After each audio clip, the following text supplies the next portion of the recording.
அனைவருக்கும் வணக்கம். நாம் இப்பொழுது காதலிக்கும் பொழுது நாம் என்ன செய்ய வேண்டும், காதலர்கள் செய்யும் சில தவறுகளால் பிரிந்து போகிறார்களே, அதை எப்படி தடுப்பது போன்ற விஷயங்களை பற்றி பார்க்கலாம்.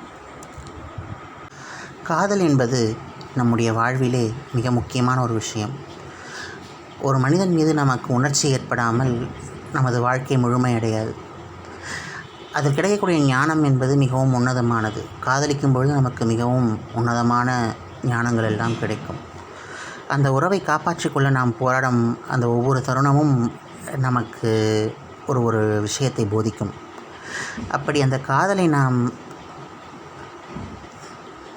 நமது உயிரை போல் பாவிக்கும் அந்த ஒவ்வொரு நொடியும் நமக்கு மிகவும் அட்வென்ச்சரஸாக இருக்கும்.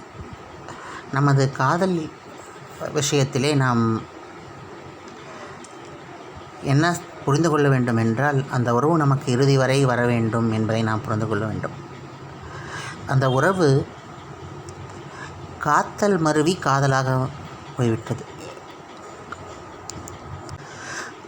அந்த தகரத்தில் இருக்கும் ஒற்று நீங்கி காத்தல் என்ற வார்த்தையில் இருக்கக்கூடிய அந்த தகரத்தில் இருக்கும் ஒற்று நீங்கி காதல் என்று மாறிவிட்டது.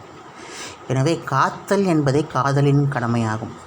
அந்த இன்னொரு உறவை நாம் காத்து கொள்ள வேண்டும், அந்த இன்னொரு உறவை காப்பாற்ற வேண்டும், அந்த இன்னொரு உறவுக்கு எந்த ஆபத்தும் நேராமல் காப்பாற்ற வேண்டும். இதுவே காதல் செய்வதின் முக்கியமான நோக்கமாகும். நாம் காதல் செய்யும் பொழுது நம்முடைய ஸ்பரிசம் அந்த உறவுக்கு தேவைப்படும். ஸ்பரிசம் என்றால் தொடும் உணர்ச்சி. அந்த தன்னுடைய மார்பிலை சாய்த்து கொள்வது, நம்ம உடல் சொட்டை அவர்களுக்கு கொடுப்பது, கையோடு கை கோர்த்து கொள்வது, உதரோடு உதடு உரசுவது, முத்தங்கள் கொடுப்பது, நான் உனக்கு இருக்கிறேன் என்று காண்பிப்பது, நான் எப்பொழுதும் உனக்காக இருப்பேன், உனக்கு தேவையான அனைத்து சுகங்களையும் நான் கொடுப்பேன் என்று அந்த உறவுக்கு புரிய வைப்பது போன்ற விஷயங்களை நாம் காதலிக்கும் பொழுது செய்ய வேண்டும்.